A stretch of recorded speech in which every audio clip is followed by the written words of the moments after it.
Hi guys, I'm back again today with another reaction video, and today we're checking out Buy Me a Coffee request, and this is part 2, History of Power Rangers. So before we start, don't forget to subscribe, click the bell button, and let's get it. Yep, it's So, Jason.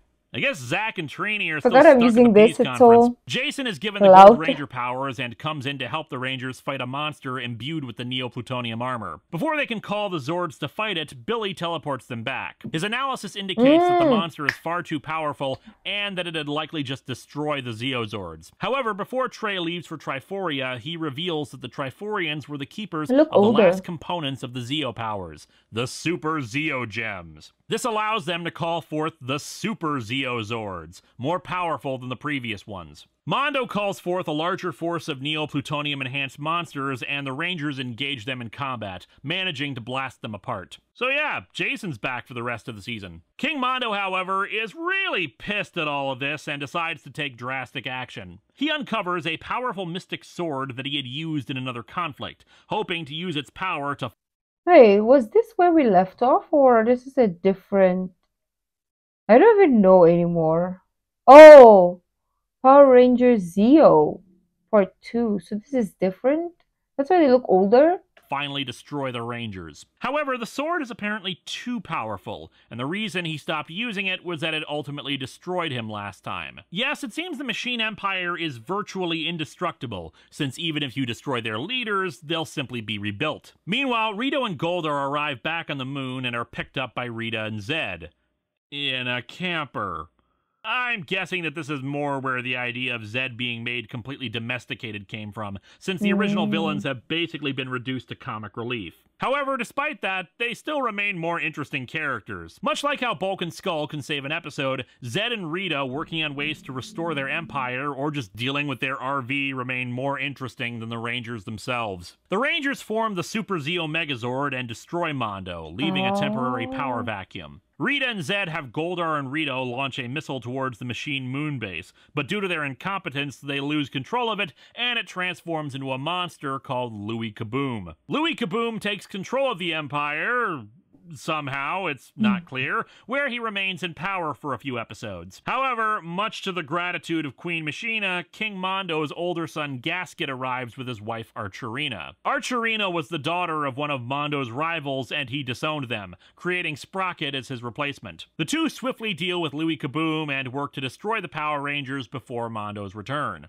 At the same time, there's a subplot brewing with Jason dating this former biker woman. It really doesn't go anywhere, but it's something to mention. One of the things to note is that despite Jason holding the Gold Ranger powers, he clearly isn't as strong as Trey. The reasons for this are actually pretty obvious. For starters, Jason's out of practice. It's been 2 years since he was a Ranger, and these are entirely new powers. Trey had years of practice as the Gold Ranger, while Jason had to adjust to them. Plus, they were designed...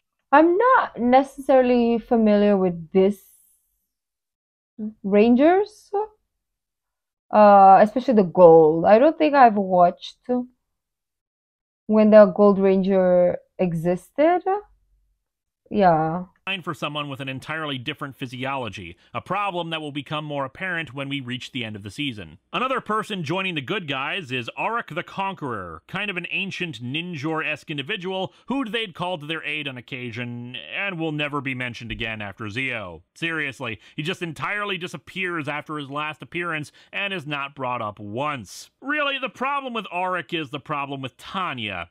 In his introduction episode, The Lore of Auric, she receives a letter. It's from Aisha.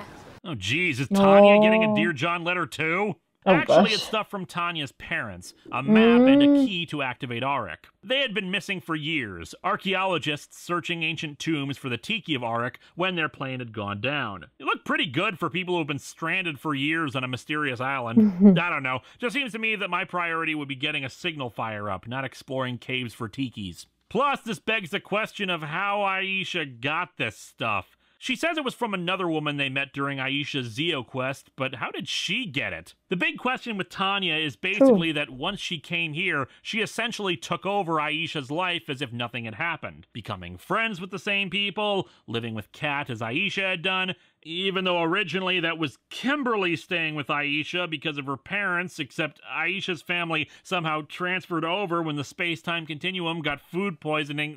Bah! Time travel in Power Rangers Food never poisoning. makes sense. Back on the story side of things, Tommy is kidnapped by Tommy. Gasket and brainwashed into believing that he's the king of the Machine Empire. From there, they lure the Rangers into a trap, bringing I don't them like to a this new gladiatorial helmet, arena to be in another honest. dimension. Well, actually, they get some unexpected help from Rita and Zed, who teleport them to Tommy's location. Why? Well, because of a revelation that the villains have. You fool! We'll have nothing! After all those years of work, we'll still What do kids watch nowadays? Because I don't know They eventually how you restore can Tommy's survive memory with the childhood power of without friendship and all that. It's not Power a bad Rangers. two-parter, but it's fairly simple. What bolsters the episode up is Bulk and Skull, who also get accidentally transported to the dimension. They join forces with a half-lizard gladiator and help him destroy the force field around the dimension and free the Rangers. I'll get into it a bit more when we discuss Bulk and Skull for this season. At the end of a delightful episode called Another Song and Dance, which features not only a full-scale attack by the Machine Empire, but also Tommy and Tanya having to sing all their lines. Are you alright? Do not make light. I've had a fright. Why can I not stop? Why is this so cringe? falling? It's those machines. They have the means. King Mondo returns.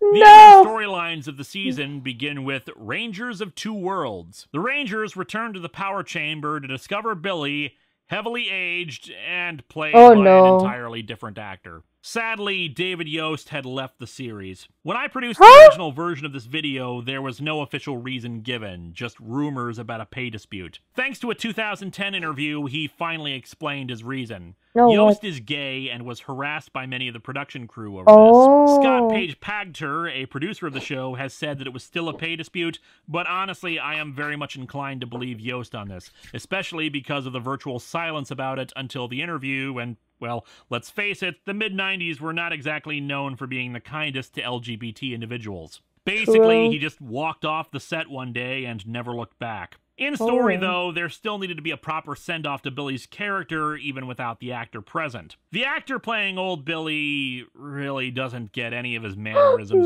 Billy! Sadly, but I can't imagine he had that much time That's to prepare. sad. The rapid aging was a result of the device he used to restore him to his proper age during the Alien Ranger saga. It had this delayed side effect. Not surprising that something like this would happen, since the entire space-time continuum is trying not to drown during that whole thing, and an So he's element gonna like take Billy Billy's aging back place. to normal while Like everything this else old was still in man? the past probably didn't help. Meanwhile, with Mondo back, Gasket and Archerina retreat to their own planet for the time being. Over with the Camper of Evil, Finster has created a new magic staff for Rita to make monsters. They decide to test it out on Catherine. A pretty damn good plan, all things considered. However, due to a minor targeting error, they hit Catherine's ugly purse instead, transforming that into a monster. Of course, they never bother to just shoot at Catherine again, because, you know, that would make sense. The Rangers call in the Equations for help with No, Billy, makes sense, reconstructing yeah. the regenerator in the hope that Nothing it can makes restore him to his sense. proper age. However, it backfires and damages the teleportation system. Mondo, not wanting to be outdone So what by happens Rita to and Billy? Zed, sends out his own monster to destroy Angel Grove.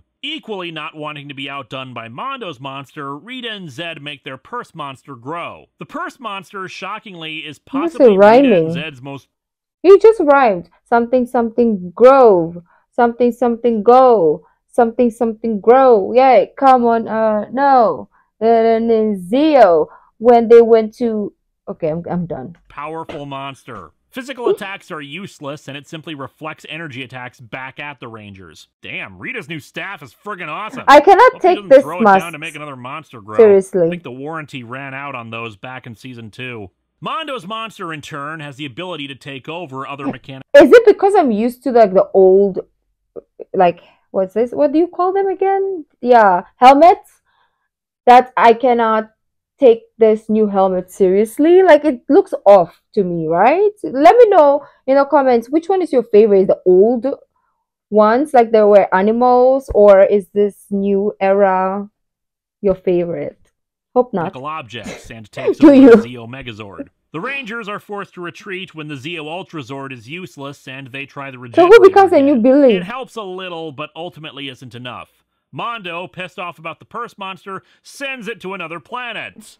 Because he can just do that, and has never tried that with anything else. Billy detects the sabotage in the Zeo Megazord and goes in to try to repair it, but the Megazord lifts off with him inside of it. With the teleporter down, they can't get him out, and they send out the Super Zeo Megazord to try to get its compatriot under control. While they can't stabilize the Megazord, they do manage to fix the teleporter and get Billy out. Mondo's monster assumes control of the Zeo Megazord and fights the Rangers. Finster manages to locate the Purse monster and sends it back to the Rangers, putting it right into the Super Zeo Megazord and commandeering it. This isn't quite as surreal as Master Vile's little party, but it's up there.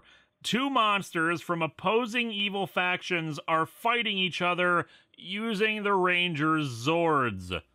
Wow! Meanwhile, the Equitians bring water from their version of the Fountain of Youth to try to restore Billy. The Rangers, in the meantime, trick the Purse monster out of the Super Zeo Megazord. Kat and Tanya enter the Zeo Megazord and destroy the thing that was controlling it. The water helps Billy a little, but it's not enough. They decide to send him to Aquitar for stronger doses. Mondo deploys a large battalion of cogs to Angel Grove, and we finally get the reason for our title. The Zeo Rangers combine forces with the Equitian Rangers, and it is awesome. What's really great about this is that there's an actual Sentai team-up between the two series. The only disappointing thing about this is that they their get combined help from the footage is far too short. The The Rangers receive a transmission from Aquitar to let them know that Billy is back to his regular age. They use stock footage of him visually, but of course hire someone who sounds absolutely nothing like him, as per tradition. Guys, I've made a really important decision. I'll miss you all. He says he's going to stay behind because he's fallen for one of the Equitians, meaning that he's finally found a permanent love interest after the 500 previous ones. We're gonna miss you, man. He's so happy. He's speechless.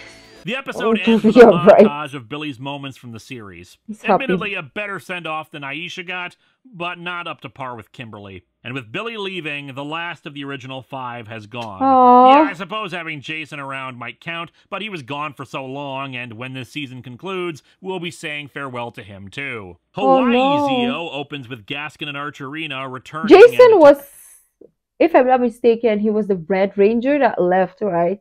So he came back for what reason? Attacking the Rangers, attempting to take the Gold Ranger powers from Jason. Jason's having a hard time too, getting severely weakened.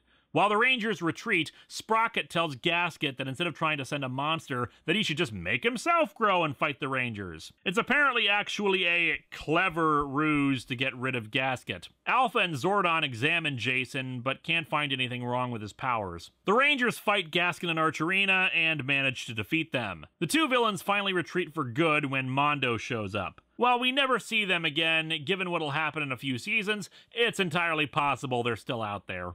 The season ends with good as gold. Jason's on the run from the cogs and his powers are constantly in flux. However, he's also intercepted by Rita, Zed, and a squad of Tengas. Like the Machine Empire, they're after the Gold Ranger powers. Mondo and the rest of the royal family arrive, deciding to have an argument with Rita and Zed. Rita tells Mondo that they aren't frightened of the Empire anymore, that they've become an intergalactic joke. And it's hard not to see why. Like Rita and Zed, they failed every attempt to destroy the Rangers. Hell, Rita and Zed actually did defeat the Rangers on several occasions, whereas the Zeo Rangers have just gotten more powerful. There have been some near misses, but the Machine Empire has scored no actual victories over the Rangers. Jason manages to slip away while the Tengas and Cogs battle. It's actually a pretty damn brutal fight, much more so than usually shown on this show, with the Tengas getting wailed on and feathers pulled, while some of the Cogs get disemboweled. Jason's communicator is also failing to work, so he can't call for help. He arrives at the juice bar exhausted, and the Rangers bring him back to the command center to run tests. Their fears are confirmed. Jason's body is rejecting the Gold Ranger powers, and they need to be returned to Trey. However, Trey is still split into his 3 forms. He travels to Earth anyway to try to help. Mondo demands that Rita and Zed leave, and Zed suddenly and surprisingly acquiesces to their demand. In private, he tells the others that he has a plan. The Rangers work on a ceremony to restore Trey to normal and transfer the Gold Ranger powers back to him. While they're off doing that, Bulk and Skull lament how Detective Stone doesn't seem to want to give them a real case, but are then contacted by a French secret agent, wanting to hire the two for undercover work in France. They quit their job with Detective Stone, who, while at first is angry with them, privately looks sad that they're leaving. The ceremony, despite being interrupted by Mondo and the Cogs, goes off without a hitch and Trey is restored. Mondo and the Cogs grow, and the Rangers at first decide to call their Zords, but Trey says that there isn't enough time, instead making the Rangers themselves grow. This is admittedly not the most impressive fight, but it's still pretty damn cool. The only time where the Rangers themselves grow and fight. What's especially important is that Tommy once again fights King Mondo. However, this time it goes differently. Recall that the last time they fought, Mondo wiped the floor with him. The Zeo crystal is supposed to continually grow in power over time, meaning that the Rangers are always growing more powerful. Thus, with the great symbolism of Mondo's mechanical crown falling off, the Machine King and his empire are once again defeated. However, it isn't the Rangers who ultimately drive the Machine Empire away. Rita and Zed, in a peace offering, give Sprocket a gift as the villains drive off in the camper of evil. When Sprocket opens the gift, a bomb goes off, blowing up the entire royal family. Sneaky. Admittedly, Mondo's head keeps on talking after they've been blown up, saying they haven't seen the last of the Machine Empire, but frankly, with no one in charge of the Empire to rebuild them, it's obvious that it'll take them quite a while to reassemble and be a threat again. They might even need the resources of the United Alliance of Evil. And so the season comes to its conclusion with a callback of Tommy giving a pep talk to Jason because of the loss of his powers, much like what had happened to him beforehand. And besides, Jason's still got a girlfriend, whereas Tommy has his moronic Dear John letter and the forced romance with Kat that never goes anywhere, so what was even the point? Assisting the transition from Mighty Morphin to Zeo was the music. As I said before, the addition of the chorus gave a larger sense of majesty to the team, while at the same time evoking the mysticism that comes with the Zeo crystal. Speaking of which, I love the Zeo theme song. It's basically a sequel song to Go Go Power Rangers, even containing a bit of the original.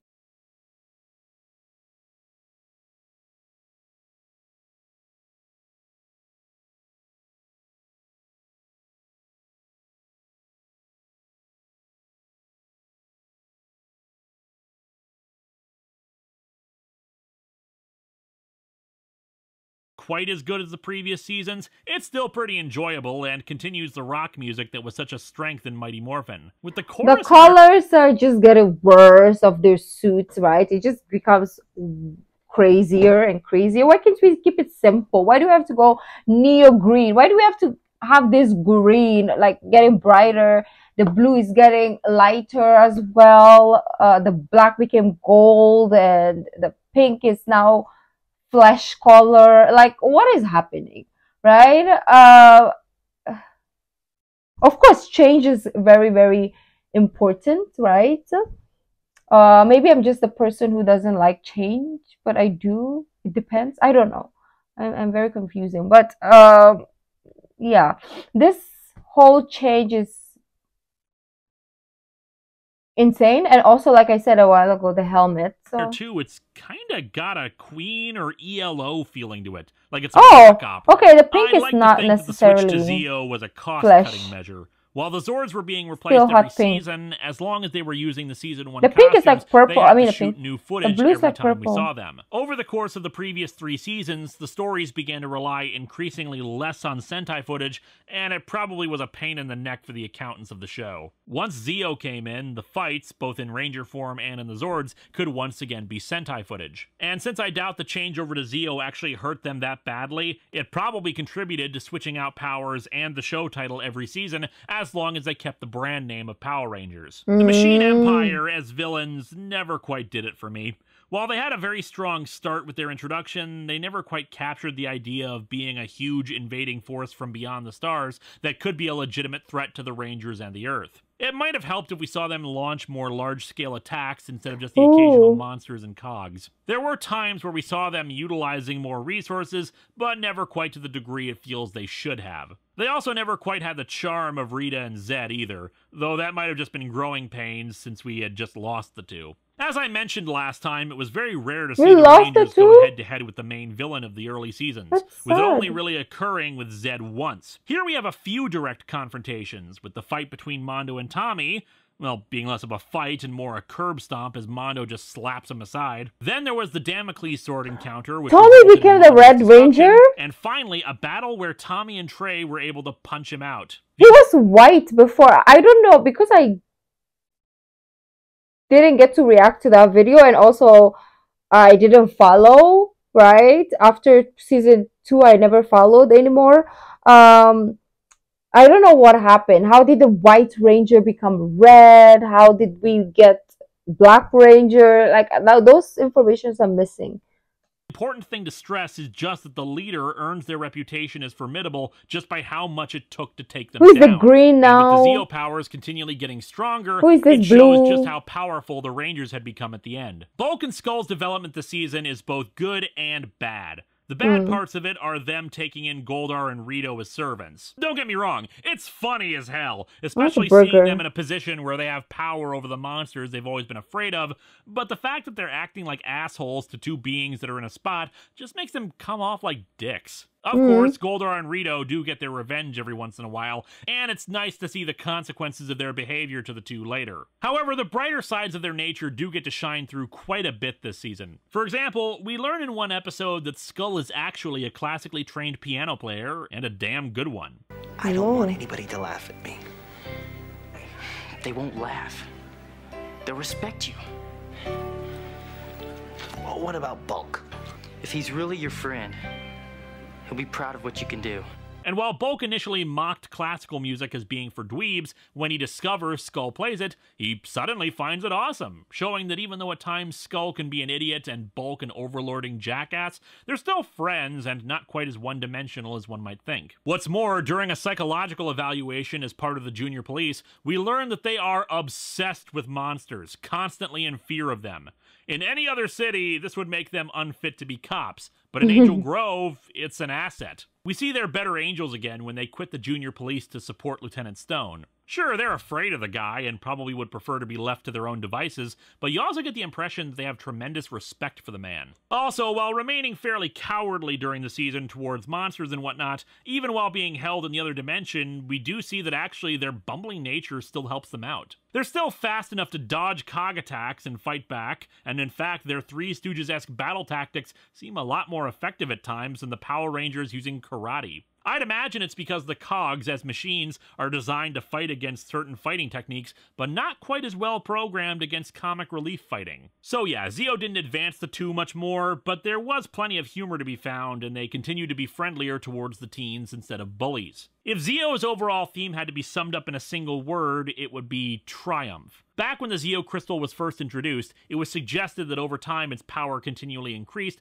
and I'd say that's pretty evident by the end of the series. The Rangers could hold their own against the Machine Empire even without the use of a Zord, and their arsenal would just continue to grow larger. If the Machine Empire had stuck around, the Rangers would have probably eventually just have forced them into retreat anyway. What's interesting about this season is that we've had a complete reversal of magic versus technology. The Zeo Crystal, a mystical object, is now the power source for the Rangers, while the forces of technology and machines are now coming to fight the Rangers. Admittedly, it's downplayed due to the fact that with Billy around, they still were creating technological wonders to fight the Machine Empire. Instead, one could say that the Rangers represented a mix of technology and magic. The mystical powers of the crystal were complemented by technology, and as I said before, the circuitry look of the details on the Zeo suits allude to that. Instead, the magic side of things was represented by Rita and Zed. They were the old guards, the past villains who represented older ways and superstitions who had lost their power as time moved on and progress advanced. Anytime the two tried to use technology to fight the Empire, it backfired on them. However, when Rita got her new magic staff, she created a monster far more effective than most of Mondo's machines. The Rangers, however, were the compromise between technology and magic, and were able to fight off both forces. Then again, I could just be talking out of my ass with this. It's just how I saw it. Power Rangers Zeo showed the team at their strongest. A wide array of weapons, power levels ever increasing, and their enemies were getting easier to defeat. Writing-wise, it honored the history of the team while also building on their new premise to advance further. However, after 4 years, it was time for the team to graduate from the 5 teenagers with attitude premise and take the next step into greatness. A pity, though, that the next season meandered through that concept when they shifted into Turbo. What does that mean? What does that mean? And did the original, I don't know how many, but I know the Jason left, they say, so did the others continue to season 5? Let me know. This is a very interesting. I didn't even think that Power Rangers went on for this long. I just thought that they kept replaying season one, two, three forever, right? But I saw that. I mean, I see the progression. I see the growth of the show. But obviously, when things grow, things change, right? Which is acceptable in every situation. We change as people when we grow, for the better, for the worst. I feel like it's for the better, the changes in Power Rangers, but there's also obviously the small details that are not good. That is also subjective depending on the person, obviously. For me, the costumes and the change of actors, but it's also inevitable because we don't know, maybe the actors just want to move on to other things, and so it's not their fault, the show. Regardless, I still do love the original Power Rangers, but it's not like I'm not giving this new Rangers a chance. I still like them, but obviously the OG. I'm gonna shut up now. But thank you for the request. If you like this video, don't forget to give this video a thumbs up, subscribe, and I'll see you in the next video. Bye.